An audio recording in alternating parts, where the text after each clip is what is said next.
Hi అండి, అందరికీ నమస్కారం. Welcome to job box 360 YouTube channel.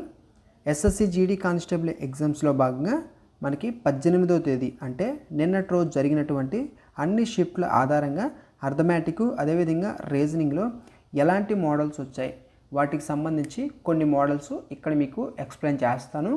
ప్రతి క్వశ్చన్ చాలా ఇంపార్టెంట్. మీకు గతంలో కూడా అర్థమెటిక్ సంబంధించి ప్రతిరోజు ఒక వీడియో అనేది అప్లోడ్ చేశాను. ఆ వీడియోస్లో నేను ఏ మోడల్స్ అయితే చెప్పానో కంపల్సరీగా ప్రతిరోజు ఫాలో అవుతూ ఎవరైతే ప్రిపేర్ అయ్యారో ఇక్కడ వచ్చేటటువంటి ఈ క్వశ్చన్స్ చాలా ఈజీగా చేయొచ్చు. ఎందుకంటే మీకు అక్కడ మీడియం టు హార్డ్ లెవెల్లో మీకు క్వశ్చన్స్ అనేది ఇవ్వడం జరిగింది, కానీ ఇక్కడ కొంచెం ఈజీగానే క్వశ్చన్స్ ఉంటున్నాయి. చాలామంది ఏంటంటే క్యాలిక్యులేషన్ పార్ట్ ఎక్కువగా ఉంటుంది అని చెప్పేసి అంటున్నారు. మీకు ఏంటంటే క్యాలిక్యులేషన్ పార్ట్లో చేసేది ఒక ఎత్తు అయితే ఈజీగా చేసే సింగిల్ స్టెప్స్తో చేసేటటువంటి మెథడ్స్ కూడా ఉంటాయి. అవి నేర్చుకున్న వాళ్ళు ఇలాంటి క్వశ్చన్స్ అన్నీ ఈజీగా చేయొచ్చు. ఓకేనా? ఈ వీడియోలో ఎలాంటి క్వశ్చన్స్ వచ్చాయి వాటి గురించి ఆ మోడల్స్ గురించి మాట్లాడదాం. ఓకేనా? మీకు ప్రతిరోజు నెక్స్ట్ షిఫ్ట్లలో ఎలాంటి మోడల్స్ వచ్చే అవకాశం ఉందో మీకు ప్రాక్టీస్ అవ్వడానికి మన ఛానల్లో వీడియోస్ అనేది వస్తూ ఉంటాయి. సబ్స్క్రైబ్ చేసుకొని ఫాలో అవుతుండండి. ఈ వీడియోని లైక్ చేయనట్లయితే ఒక లైక్ చేయండి చాలు. ఓకేనా? ఇక క్లాస్లోకి అయితే వెళ్దాం. ఫస్ట్ క్వశ్చన్ చూడండి. n సంఖ్యల సగటు 30 అంట. ప్రతి సంఖ్యను 6తో భాగిస్తే కొత్త సగటు ఎంత అవుతుంది? The average of n numbers is 30 if each number is divided by 6. What will be the new average? ఓకేనా? కొత్త సగటు ఎంత అని చెప్పేసి అడిగారు. ఇక్కడ ఇలాంటి క్వశ్చన్స్ ఇలాంటి మోడల్స్ వచ్చినప్పుడు మీరు టైం వేస్ట్ చేసుకోకూడదు. ఓకేనా? ఫస్ట్ n సంఖ్యల సగటు 30 అన్నారు. ప్రతి సంఖ్యను 6తో భాగిస్తే అనగానే మీరు ఫస్ట్ ఆఫ్ ఆల్ చేయాల్సింది ఏంటంటే యావరేజ్ వచ్చేసరికి ఏమవుతుంది అంటే ఓల్డ్ యావరేజ్ ఏదైతే ఉంటుందో ఆ ఓల్డ్ యావరేజ్ బై మనకి ఇచ్చినటువంటి ఏదైతే దేంతో భాగించమన్నారో ఆ వాల్యూని k అనుకోవాలి. ఓకేనా? ఓల్డ్ యావరేజ్ బై k లేకుంటే ఓల్డ్ యావరేజ్ బై x ఏదో ఒకటి అనుకోండి. ఓకేనా? ఇలాగా ఇది మీకు ఈ ఫార్మేషన్ మీకు తెలిస్తే ఈ క్వశ్చన్ని ఈజీగా చేయొచ్చు. మీకు అర్థం కావడానికి ఆ ఫార్మేషన్ జనరల్గా మీరు ఎలా చేస్తారంటే ఇప్పుడు మీకు ఏంటి ప్రతి సంఖ్యను 6తో భాగిస్తే అన్నారు, కానీ ప్రతి సంఖ్యను ఫర్ ఎగ్జాంపుల్ 5తో కూడితే అని చెప్పేసి లేకుంటే ప్రతి సంఖ్యను ఇక్కడ ఇచ్చినటువంటి యావరేజ్ n సంఖ్యల సగటు సంథింగ్ ఏదో ఒక వాల్యూ ఇచ్చేసి ప్రతి సంఖ్యను 8తో తీసివేస్తే లేకుంటే x+aతో కూడితే ఇలాగ అడిగినా కానీ మీరు ఒక్కటే చేయాలి. ఒక్కటే గుర్తుపెట్టుకోండి. n సంఖ్యల సగటు 30. ప్రతి సంఖ్యను 6తో భాగిస్తే అంటే ఈ n సంఖ్యల సగటు 30 అంటే ప్రతి నెంబర్ యొక్క సంఖ్య అంతా n సంఖ్యల సగటు అన్నాడంటే వాడి మిడిల్ వాల్యూ యావరేజ్. ఓకేనా? ప్రతి సంఖ్య నెంబర్ ఇది ఓవరాల్గా చేస్తే ఇది యావరేజ్ అనమాట. ఈ యావరేజ్ ఎంతైతే ఇచ్చారో ఆ యావరేజ్ అంటే ప్రతి వ్యక్తికి 6 అనేది భాగించబడాలి. అప్పుడు ఏమవుతుంది అంటే మనకి ఎంతైతే యావరేజ్ ఇచ్చారో ఆ యావరేజ్ బై 6 వేస్తే ఆన్సర్ అవుతుంది. 6 అంటే చెప్పాను కదా x/k అనుకోమని. 30 అంటే ఏంటి మనకి ఆల్రెడీ ఓల్డ్ యావరేజ్ అనమాట. 30/6 వేస్తే ఎంత వస్తుంది? 6 1 6 5. Answer is option C. ఒకవేళ భాగించబడాలి అని అడిగారు, ఇక్కడ కూడాలి లేకుంటే తీసివేయాలి లేకుంటే మల్టిప్లై చేయాలి ఇలా అడిగినా కానీ ఓల్డ్ యావరేజ్ బై ఆ వాల్యూ వేసుకుంటే ఓల్డ్ యావరేజ్ ఇప్పుడు కూడాలి అన్నారు అనుకోండి. ఫర్ ఎగ్జాంపుల్ ఇక్కడ భాగించాలి కదా, కూడాలి అంటే 30 + 6 అవుతుంది. ఓకేనా? ఒకవేళ తీసేయాలంటే -6 అవుతుంది. మల్టిప్లై చేయాలంటే 30 × 6 అవుతుంది. ఓల్డ్ యావరేజ్తో ఆ వాల్యూని వాడు ఏ విధంగా అడిగాడో ఆ విధంగా చేయడమే ఆన్సర్. ఓకేనా? ఇప్పుడు దీనికి క్వశ్చన్కి ఆన్సర్ ఏంటంటే 5. నెక్స్ట్ క్వశ్చన్ ఈ మోడల్ కూడా వస్తున్నాయి, ఒకసారి చూసుకోండి. ఇది ఎలా చేస్తామంటే కింది శ్రేణి యొక్క మొత్తం ఎంత? 3 + 6 + 9 + 12 అండ్ సో ఆన్ +300. ఇక్కడ చూడండి 3 మల్టిపుల్ ఉంది అంతా. ఓకేనా? అయితే దీనికి మనకేంటంటే అంక శ్రేణి ఏంటి? అంక శ్రేణి అంటే అర్థమెటిక్ ప్రోగ్రెషన్. అంక శ్రేణిలోని పదాల మొత్తం మనకి ఫార్ములా అనేది ఉందండి. ఈజ్ ఈక్వల్ టు ఏంటి అంటే n/2 × a + l అనమాట. వీటిలో n అంటే ఏంటంటే ఉన్నటువంటి పదాల సంఖ్య, a అంటే ఏంటి అంటే మనకి మొదటి పదం, l అంటే చివరి పదం. ఓకేనా? అర్థమైంది కదా? n పదాల సంఖ్య, a ఈజ్ ద మొదటి పదం, l ఈజ్ ద చివరి పదం. అయితే ముందుగా మనం ఏంటంటే పదాల సంఖ్య n అనేది కనుక్కోవాలి. n కనుక్కోవాలంటే మనకి ఇవన్నీ ఎలా ఉన్నాయి చూడండి, 3, 6, 9, 12, 300 మొత్తం మల్టిపుల్ 3తో మల్టిపుల్ అవుతుంది. ఓకేనా, 3తో గుణించబడుతుంది కాబట్టి మనకి n = 300/3 అవుతుంది. అప్పుడు ఎంత, 3 ఒకట్లు 1 పక్కన ఎంత ఉన్నాయి, 0 ఉన్నాయి, 100 ఉంది. ఓకేనా, n = 100 వచ్చింది. అయితే మనకి n వచ్చేసింది. ఇప్పుడు n/2 × a + l అనేది కనుక్కోవాలి. చూడండి, n అంటే ఎంత, 100 వచ్చింది, /2 వేసాం. తర్వాత a + l కాబట్టి a అంటే ఫస్ట్ పదం, ఫస్ట్ ఎంత ఉంది, 3 ఉంది, 3 ప్లస్ l అంటే చివరి పదం ఎంత ఉంది, 300 ఉంది. ఇక క్యాలిక్యులేట్ చేయండి. ఓకేనా, 2 ఒకట్లు 50. సో 50 × 303 ఎంత అవుతుందండి? ఈ 0ని పక్కన పెట్టండి. 0ని పక్కన పెడితే 5తో 303ని మల్టిప్లై చేయండి. 3 5లు ఎంత, 15.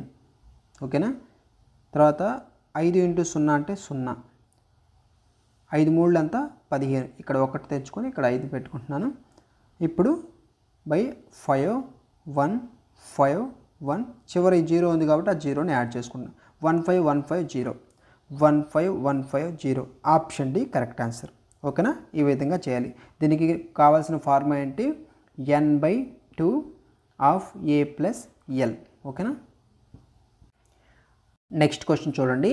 ఒక వ్యక్తి యొక్క లాభం అమ్మకపు ధరపై 20% ఉంటే లాభం మరియు కొన్న వెల నిష్పత్తి ఎంత? If A persons profit is 20% on the selling price, what is the ratio of profit to cost price? ఈ క్వశ్చన్లో మీకు ఫస్ట్ ఆఫ్ ఆల్ సిపి అంటే కొన్న వెల, సిపి = ఏంటి, అమ్మిన వెల, ఎస్పి మైనస్ ప్రాఫిట్, ప్రాఫిట్ అంటే లాభం. CP = SP minus profit. ఈ ఫార్ములా మీకు ఆల్రెడీ బేసిక్స్ నేర్చుకున్నప్పుడు అర్థమై ఉంటుంది. అయితే లాభం అమ్మిన వెల మీద శాతం కాబట్టి అమ్మిన వెల అంటే ఏంటి, 100 యూనిట్లు. ఓకేనా, లాభం అనేది ఏదైతే అమ్మిన వెల మీద శాతం కాబట్టి అమ్మిన వెల ఎస్పి అనేది 100 యూనిట్లు అనమాట. 100 యూనిట్లని అనుకుందాం మనం, ఏంటి 100 యూనిట్స్. అయితే మనకి ఈ ప్రాఫిట్ అనేది 20% ఏంటి, ఇక్కడ ఇచ్చారు కదా, అమ్మకపు ధరపై లాభం అనేది అమ్మకపు ధరపై 20% ఉంటే అన్నారు కాబట్టి 20%, 100 యూనిట్స్ అన్నాం కాబట్టి 20% అంటే ఎంత, 20 యూనిట్స్. ఓకేనా, ఇది ఓవరాల్గా మనకి అమ్మిన వెల అండి. ఓకేనా, అయితే ప్రాఫిట్ అంతా 20 యూనిట్స్, 20% కాబట్టి 20 units, this is the profit. ఓకేనా, నెక్స్ట్ మనకి ఏంటి, కొన్న వెల, సిపి కనుక్కోవాలి కదా. సిపి కనుక్కోవాలంటే ఎస్పి మైనస్ ప్రాఫిట్. ఎస్పి అంతా 100 యూనిట్స్, ఇక్కడ చూస్తారు కదా 100 యూనిట్స్, మైనస్ ప్రాఫిట్ అంతా 20 యూనిట్స్, ఓవరాల్గా అంతా 80 యూనిట్స్ ఉంది. ఓకేనా, ఇదేంటి, సిపి వచ్చింది. అయితే ఇప్పుడు మనకి క్వశ్చన్ ఏమడిగారు, లాభం మరియు కొన్న వెల నిష్పత్తి ఎంత? లాభం ఎంత, ఇక్కడ మనకి 20 యూనిట్స్ అండి. ఓకేనా, లాభం 20 యూనిట్స్. మనకి సిపి ఎంత, 80 యూనిట్స్. లాభం ఇస్టు కొన్న వెల, లాభం 20, అదేవిధంగా సిపి వచ్చేసరికి 80.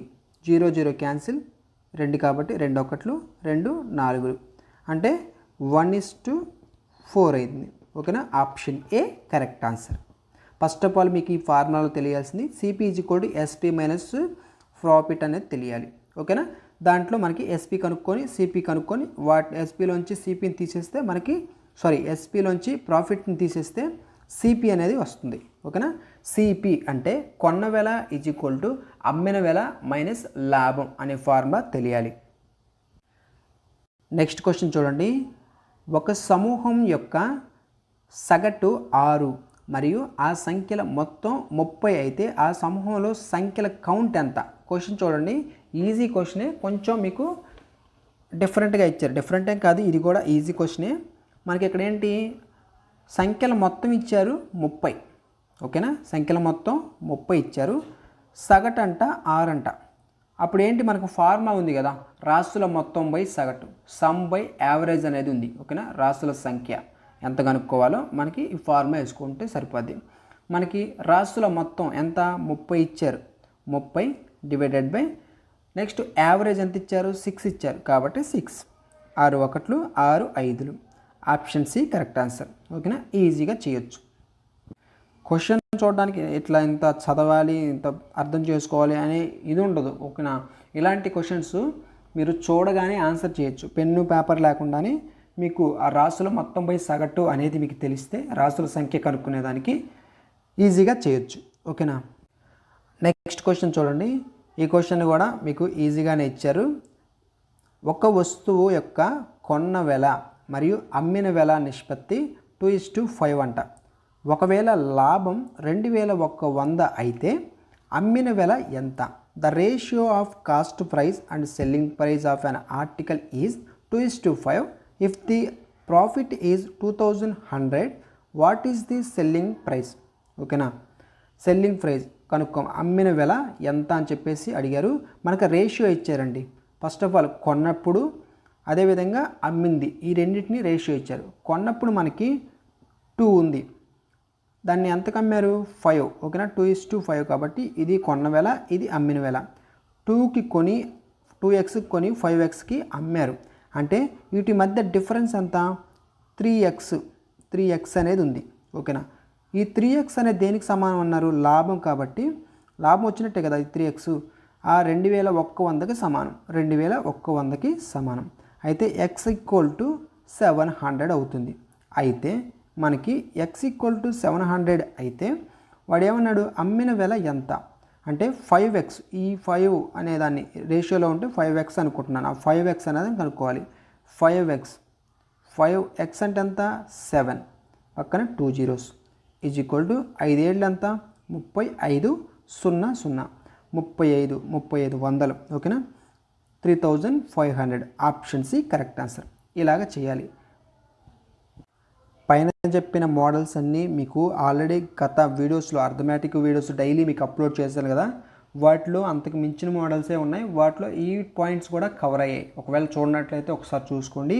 ఈ క్వశ్చన్ కూడా మీకు క్లియర్గా చెప్పాను. ఓకేనా, మనకి ఒక వ్యక్తి యొక్క ఆదాయం ఎంత ఉంటే దాంట్లో ఖర్చు అయిపోద్ది, తర్వాత తనకి ఇంత ఆదాయం పెరుగుతుంది, ఇంత ఖర్చు ఎక్స్పెండిచర్ పెరుగుతుంది, అప్పుడు ఏంటి అనేది క్వశ్చన్ కూడా మీకు నీట్గా ఎక్స్ప్లెయిన్ చేశాను. ఒకవేళ ఆ వీడియో చూడనట్లయితే చూసుకోండి. చూసిన వాళ్ళు ఈ క్వశ్చన్ అసలు ఈజీగా చేసేస్తుంటారు. ఓకేనా, ఒక వ్యక్తి తన ఆదాయంలో 50% ఖర్చు చేస్తాడు.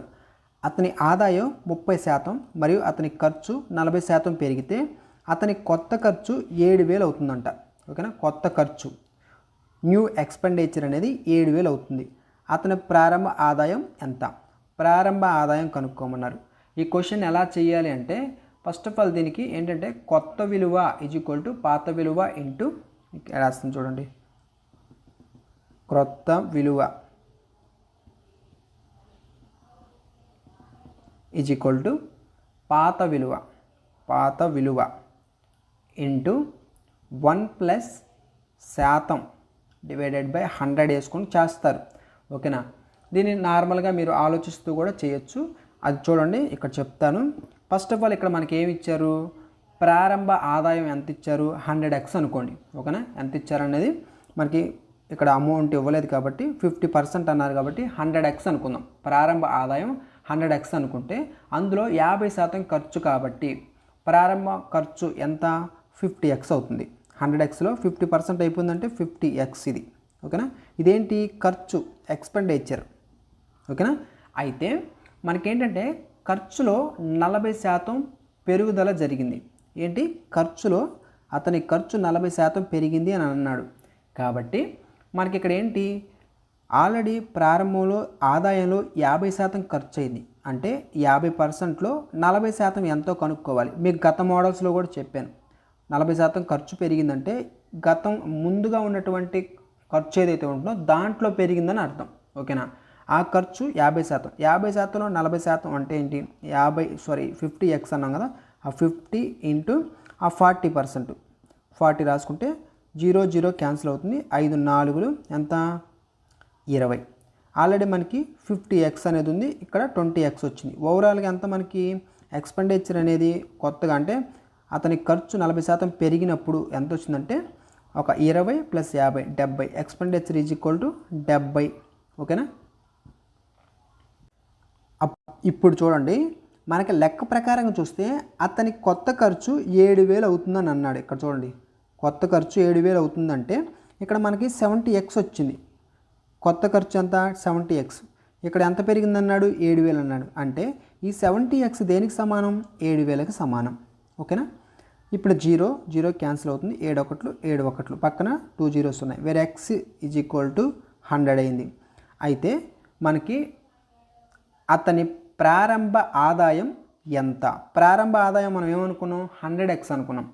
x ఈక్వల్ టు 100 అంటే 100x అంటే 100 x ప్లస్లో ఇంకొక 100 పెడుతున్నాను, ఎందుకంటే ఇక్కడ 100 వచ్చింది కాబట్టి. ఓవరాల్గా ఈజ్ ఈక్వల్ టు 10000. ఓకేనా. 10,000. Answer is 10,000. ఆప్షన్ డి 10,000 అన్నమాట. ఓకేనా. ఈ విధంగా చేయాలి. నెక్స్ట్ క్వశ్చన్, ఒక రైలు ఒక స్తంభాన్ని 30 సెకండ్లలో దాటుతుంది. 550 మీటర్ల పొడవు గల ప్లాట్ఫారంను దాటడానికి దానికి మరో 22 సెకండ్ల అదనంగా పడుతుంది. ఎంతంట? మరో 22 సెకండ్లు అనేది అదనంగా పడుతుంది. ఓకేనా. ఏంటది? ఆ ప్లాట్ఫారం దాటడానికి ఆ రైలు పొడవు ఎంత, ఆ రైలు యొక్క లెంత్ అనేది కనుక్కోమన్నారు. ఫస్ట్ ఆఫ్ ఆల్ మనకి వేగం స్పీడ్కి సంబంధించినటువంటి ఫార్ములా ఏంటండి? డిస్టెన్స్ బై టైం కదా. స్పీడ్కి ఫార్ములా డిస్టెన్స్ బై టైం. ఇక్కడ మనకి మీరు గమనిస్తే ప్లాట్ఫారం ఎంత 550 మీటర్లు. ఓకేనా. ఆ ప్లాట్ఫారం దాటడానికి తీసుకున్న అదనపు సమయం ఎంత 22 సెకండ్లు. అంతే కదా, 22 సెకండ్లు. అయితే ఇప్పుడు మనకి ఈ 550 మీటర్ల దూరాన్ని అది కేవలం 22 సెకండ్లలో కవర్ చేయడం జరుగుతుంది. ఏంటి? ఈ ప్లాట్ఫామ్ దాటడానికి 22 సెకండ్లు పట్టింది ఈ యొక్క 550 మీటర్ల పొడవు కలిగినటువంటి ప్లాట్ఫామ్ని. కాబట్టి డిస్టెన్స్ ప్లేస్లో మనకి 550 తీసుకుంటున్నాను నేను. ప్లాట్ఫామ్కి సంబంధించి మనకు టైం కూడా ఇచ్చారు కాబట్టి బై 22 సెకండ్స్. ఓకేనా. ఇప్పుడు చూడండి, 11 2, 11 5, 11 1. ఇక్కడ 5 పక్కన ఇక్కడ 0 ఉంది కాబట్టి ఆ 0 ఉంటుంది. ఇక్కడ 25 అవుతుంది. అంటే మనకి స్పీడ్ ఈజ్ ఈక్వల్ టు 25 వస్తుంది. ఓకేనా. Speed is equal to 25 metre per second అనమాట. Metre per second 25 metre per second. ఇప్పుడు స్పీడ్ వచ్చింది. ఇప్పుడు ఆ రైలు పొడవు ఎంత? రైలు పొడవు కనుక్కోవడానికి ఫార్ములా ఏంటి మనకి? పొడవు అంటే distance, distance equal to speed into time. Speed వచ్చింది ఎంత? Distance is equal to speed 25 into time ఎంత? ఆల్రెడీ ఒక రైలు ఒక స్తంభాన్ని 30 సెకండ్లో దాటుతుందని స్టార్టింగ్లో ఇచ్చారు కదా. రైలు ఇక్కడ రైలు కాబట్టి అదంతా 30 సెకండ్స్ ఇంటూ 30 అయిపోయింది. ఓకేనా. 25 ఇంటూ 30 చేస్తే ఆన్సర్ వస్తుంది. 3 25 ఎంత? 75. పక్కన ఒక 0 ఉంది, 750. 750 metres. Option C correct answer. ఓకేనా. ఈ విధంగా మీరు చేయాలి. నెక్స్ట్ ప్రాబ్లం చూడండి, ఇది రీజనింగ్ సంబంధించినటువంటి క్వశ్చన్. 1 జనవరి 1755 వారంలో 1755 వారంలో ఏ రోజు? 1 జనవరి 1755 ఆ వారంలో ఏ రోజు అని అడిగారు. ఇక్కడ మనకి ఇచ్చిన డేట్ అనేది ఏ రోజు అని అడిగారు. దీన్ని కనుక్కోవడానికి మీకు గత వీడియోస్లో రీజనింగ్లో చెప్పాను, మీకు ఒక ఫార్ములా అనేది ఉంటుంది. ఓకేనా. ఆడ్ డేస్కి సంబంధించినటువంటి ఫార్ములా అనేది ఉంటుంది. ఓకేనా. ఆడ్ డేస్కి సంబంధించి ఫార్ములా అనేది ఉంటుంది. అది ఏంటి అంటే ఫస్ట్ ఆఫ్ ఆల్ మీరు తేదీ, ఓకేనా, డేట్, తర్వాత మంత్ కోడ్, నెక్స్ట్ మనకి సంవత్సరం సంబంధించి చివరి లాస్ట్ 2 డిజిట్స్ ఏవైతే ఉన్నాయో 55 ఉంది కదా లాస్ట్ డిజిట్స్. అదేవిధంగా మనకి హౌ మెనీ లీప్ ఇయర్స్, ఈ సంవత్సరంలో ఎన్ని లీప్ సంవత్సరాలు, ఎన్ని లీప్ ఇయర్స్ ఉన్నాయి అనేది కనుక్కోవాలి. ఓకేనా. లీప్ ఇయర్స్ కనుక్కోవాలి. నెక్స్ట్ మనకి శతాబ్దపు కోడ్ అంటే సెంచరీకి సంబంధించినటువంటి కోడ్. ఓకేనా. బై 7 చేస్తే ఈ యొక్క రోజు అనేది మనం కనుక్కోవచ్చు. ఇది తెలియాలి. వీటిలో మీకు తెలియాల్సింది ఏంటి? డే కోడ్స్ తెలియాలి, తర్వాత మంత్ కోడ్స్ తెలియాలి, సెంచరీ కోడ్స్ తెలియాలి. ఆల్రెడీ గత వీడియోస్లో చెప్పాను. ఓకేనా. ఇవన్నీ తెలిస్తేనే ఈ ప్రాబ్లం చేయగలుగుతారు. ఇలా మీరు చేస్తే మీకు ఆన్సర్ ఈజీగా వస్తుంది. నేను మీకు కోడ్స్ చెబుతాను, మీరు ప్రాక్టీస్ చేసుకొని దీని ఆన్సర్ మీరు చెప్పాలి. ఫస్ట్ ఆఫ్ ఆల్ కోడ్స్ చెప్తాను చూడండి. డే కోడ్స్ 0తో స్టార్ట్ అవుతుంది. 0 ఆర్ 7 అంటాం. అదేంటంటే సండేతో స్టార్ట్ అవుతుంది. 0, 1, 2, 3, 4 అదేవిధంగా 5, 6 వరకు ఉంటుంది. ఓకేనా. Sunday, Monday, Tuesday and Wednesday, Thursday, Friday and Saturday. ఓకేనా. ఈ కోడ్స్ రాసుకోండి, ప్రాక్టీస్ చేయండి. 0 ఆర్ 7 అంటే సండే అని. ఓకేనా. నెక్స్ట్ మంత్ కోడ్స్ మనకి నాన్ లీప్ ఇయర్, అది లీప్ ఇయర్ కాదు అంటే మాత్రం 144, 025, 036 అదేవిధంగా 146. ఓకేనా. లీప్ ఇయర్ కాకపోతే, అదే లీప్ ఇయర్ అయితే 03 అనేది మాత్రమే మారుతుంది. రిమైనింగ్ అంతా 4, 025, 036 అదేవిధంగా 146 సేమ్గా ఉంటుంది. ఓకేనా. నెక్స్ట్ ఈ సెంచరీకి సంబంధించి కోడ్ ఏంటంటే మనకి 1700కు సంబంధించి సెంచరీ కోడ్ ఏంటి అంటే 4. ఓకేనా. మొత్తం చెప్పాను, మీరు క్వశ్చన్ చేసి ఆన్సర్ చెప్పాలి. నెక్స్ట్ క్వశ్చన్ చూడండి. 30 రోజులు ఉన్న ఒక నెలలో 8వ తేదీ గురువారం అయితే తర్వాత నెలలో 15వ తేదీ ఏ వారం అవుతుంది? ఈ క్వశ్చన్ ఆల్రెడీ గత వీడియోస్లో రీజనింగ్ చెప్పేటప్పుడు చెప్పాను. ఈ క్వశ్చన్కి మీరు ఫార్ములా కూడా వేయాల్సిన పని లేదు, సింపుల్గా చేయొచ్చు అని. ఓకేనా. ఆల్రెడీ ఆ వీడియోస్ చూస్తుంటే ఈ క్వశ్చన్ ఈజీగా చేస్తుంటారు. ఇక్కడ మనకి ఏమి ఇచ్చారు? 30 రోజులు ఉన్నటువంటి ఒక నెలలో 8వ తేదీ గురువారం అని ఇచ్చారు. అయితే తర్వాత నెలలో 15వ తేదీ ఏ వారం అవుతుంది అన్నారు. కాబట్టి మనకి 30 రోజులు ఉన్నటువంటి ఒక నెలలో 8వ తేదీ అంటే 8వ తేదీ గడిచిపోయింది. మొత్తం 30 రోజుల్లోంచి ఆ 8ని తీసేస్తే ఎంత వస్తుంది? 22 అనేది వస్తుంది. ఇక్కడ 22 వచ్చింది. నెక్స్ట్ మనకి తర్వాత నెలలో మనం కనుక్కోవాల్సినటువంటి తేదీ ఏంటి అంటే 15వ తేదీ. ఓకేనా. 15వ తేదీ కాబట్టి ఆ 15కి ఈ 22 కూడా యాడ్ చేయండి. మొత్తం ఎంత? 37 వస్తుంది. ఓకేనా. 37 వస్తే ఈ 37ని 7తో భాగించాలి. 37 డివైడెడ్ బై 7 చేస్తే 7 5లు 35, మిగిలేదంతా 2 మిగులుతుంది. ఓకేనా. శేషం ఎంత? 2 అనేది మిగులుతుంది. కాబట్టి ఈ 2ని ఆ గురువారానికి యాడ్ చేయండి. గురువారం, గురు ప్లస్ ఆ 2 అంటే గురు తర్వాత శుక్ర తర్వాత శని. ఆన్సర్ ఈజ్ శనివారం. ఓకేనా. డే మిస్ అయింది ఇక్కడ. ఓకేనా. శనివారం అండి. ఆన్సర్ ఈజ్ శనివారం, శని. ఓకేనా. శనివారం ఆన్సర్ దీనికి. Next question. 4 మరియు 5 గంటల మధ్య గడియారంలోని ముళ్ళుల మధ్య 120 డిగ్రీల కోణం ఏ సమయంలో ఏర్పడుతుంది? ఇక్కడ మనకి 120 డిగ్రీల కోణం ఏ సమయంలో టైం అడిగారు. ఓకేనా. నిమిషాలు, మనకి నిమిషాలకు ఫార్ములా ఏంటి? Minutes is equal to 2/11. ఓకేనా. 2/11 into hours into 30 plus angle వస్తుంది. ఓకేనా. యాంగిల్ ఇది కనుక్కోవాలి. మనకి గత వీడియోస్లో మీకు యాంగిల్ ఎలా కనుక్కోవాలో దానికి సంబంధించిన ఫార్ములా అండి ఇది. కాకపోతే మినిట్స్లోకి మార్చడానికి మనకి వాల్యూస్ అటు ఇటు రివర్స్ ఎట్లా అవ్వడం జరిగింది. మనకి 11/2 ఉంటుంది యాంగిల్ కనుక్కునేటప్పుడు. 5.5 అని చెప్పాను. ఇక్కడ ఏంటంటే 2/11 రివర్స్లో వస్తుంది. అంటే మినిట్స్ ఒక సైడ్ నుంచి మిగిలినన్ని ఇంకొక సైడ్కి తెచ్చాం కాబట్టి దీన్ని బట్టి మనం కనుక్కోవడమే. ఓకేనా. 2/11. ఓకేనా. 2/11 ఆఫ్ హెచ్ అంటే ఏంటి? అవర్స్. ఎన్ని అవర్స్ ఇక్కడ మనకి? 4. ఎందుకంటే 4 నుంచి స్టార్ట్ అవుతుంది కాబట్టి 4, 5 మధ్య కాబట్టి 4 నుంచి కాబట్టి మనకి 4, 5కు మధ్యలో ఉంటుంది కాబట్టి 4 ఇంటూ 30 ప్లస్ యాంగిల్ ఎంత ఇచ్చారు? 120 డిగ్రీస్ ఇచ్చారు. ఓకేనా. ఇప్పుడు 4 3 ఎంత? 12 అంటే 120 ప్లస్ 120. ఓకేనా. బయట 2/11 ఉంది. 120 ప్లస్ 120 అంటే ఎంత? 240. అంతే కదా. 240. 2/11 240. 2/11 240 అవుతుంది. ఇప్పుడు 2 ఇంటూ 240 అంటే 480. 480/11. 480/11 అంటే ఎంత మనకి? 43. 7/11 వస్తుంది. అదే మనం నిమిషాల్లోకి వాటిలోకి మార్చుకుంటే 4 అవర్స్. ఓకేనా. 4 అవర్స్ 43 మినిట్స్. 4 అవర్స్ 43 మినిట్స్కి వస్తుంది. Option D correct answer. ఇది ఆల్రెడీ మనకి షిఫ్ట్ 1 ప్రాబ్లమ్స్లో అంటే వీడియోలో మీకు జీకే అర్థమెటిక్ అని చెప్పాను కదా, వాటిలో చెప్పాను ఆల్రెడీ ఈ క్వశ్చన్ని.